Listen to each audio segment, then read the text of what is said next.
ஓம் ஸ்ரீ வாராகி சரணம். என் தங்க பிள்ளையை சொந்த வீடு கட்ட கஷ்டப்படுகிறீர்களா? நான் சொல்வதை கேளுங்கள். விரைவில் நீ சொந்த வீடு கட்டப் போகிறாய் என் தங்கமே. காக்கை குருவிகள் கூட தனக்கென சொந்தமாக கூட்டு கட்டி வாழக்கூடிய சூழ்நிலையில் மனிதனாகி பிறந்த நாம் சொந்தமாக ஒரு வீடு கட்ட வேண்டும் என்று நினைப்பதில் தவறு ஒன்றும் இல்லை.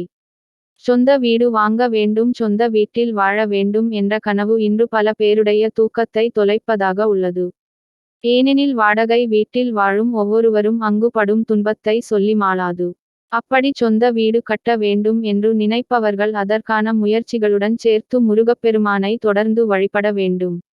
ஏனெனில் நிலம் வீடு வாசல் யோகத்தை ஏற்படுத்தக்கூடிய பூமிக்காரர்களான செவ்வாய் கிரகத்தில் அதிபதியான கடவுள் முருகர். இந்த முருகப்பெருமானை தொடர்ந்து வழிபடும் போது நிலம் வீடு தொடர்பான அனைத்து பிரச்சனைகளும் தீர்ந்துவிடும். அப்படியான ஒரு வழிபாட்டு முறையை தான் இந்த ஆன்மீகம் குறித்த பதிவில் நாம் தெரிந்து கொள்ள போகிறோம். இந்த வழிபாடு செய்வதற்கு நாளைய தினம் உகந்ததாக கருதப்படுகிறது. ஏனெனில் செவ்வாய்க்கிழமை எப்படி விசேஷமானதோ அதேபோல தை மாதத்தில் வரக்கூடிய செவ்வாய்க்கிழமை இன்னும் அதிக பலனை தருவதாக உள்ளது. ஆகையால் இந்த வழிபாட்டை நாளைய தினத்தில் துவங்குவது நம்முடைய கனவை சீக்கிரத்தில் நினைவாக்கும் யோகத்தை தரும். இந்த வழிபாட்டை செவ்வாய்க்கிழமையும் காலையில் வரும் செவ்வாய் ஹோரையான 6 to 7 செய்வது சிறந்தது.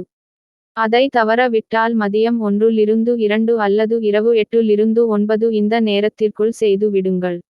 இதைத் தவிர மற்ற நேரத்தில் இந்த வழிபாட்டை செய்யக்கூடாது.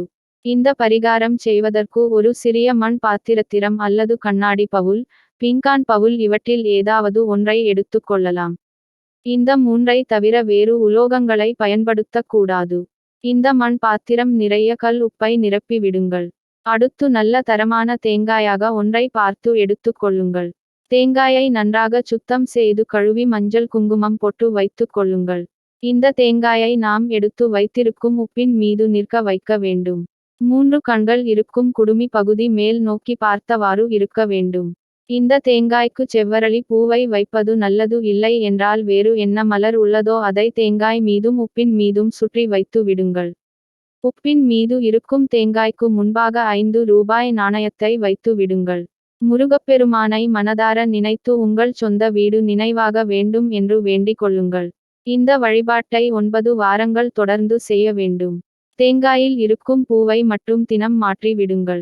அதே போல பூஜை செய்யும் போது இந்த தேங்காய்க்கும் கற்பூர தீபாராதனை காட்டி உங்கள் வேண்டுதலை தினம் தோறும் முருகப்பெருமானிடம் சொல்லி வாருங்கள். இடையில் தேங்காய் அழுக்கி விட்டாலும் அல்லது விரிசல் விட்டாலும் தேங்காயை எடுத்துவிட்டு புதிதாக தேங்காய் மாற்றி விடுங்கள், தவறில்லை. அப்படி மாற்றும் போது இந்த தேங்காய் கால் படாத இடத்தில் போட்டு விடுங்கள். இந்த 5 ரூபாய் நாணயத்தை மட்டும் செவ்வாய்க்கிழமை தோறும் செவ்வாய் ஹோரையில் மாற்ற வேண்டும். 9 வாரங்கள் 9 ரூபாய் சேரும் இந்த நாணயத்தை முருகர் கோவிலில் இருக்கும் உண்டியலில் சேர்த்து விடுங்கள். இந்த வழிபாட்டை 9 வாரங்கள் செய்து முடிப்பதற்குள்ளாகவே உங்களின் சொந்த வீடு கனவுகள் நினைவாக கூடிய வாய்ப்பு தேடி வரும் என்று சொல்லப்படுகிறது. நம்பிக்கை உள்ளவர்கள் நம்பிக்கையுடன் இந்த வழிபாட்டை செய்து பலன் அடையுங்கள்.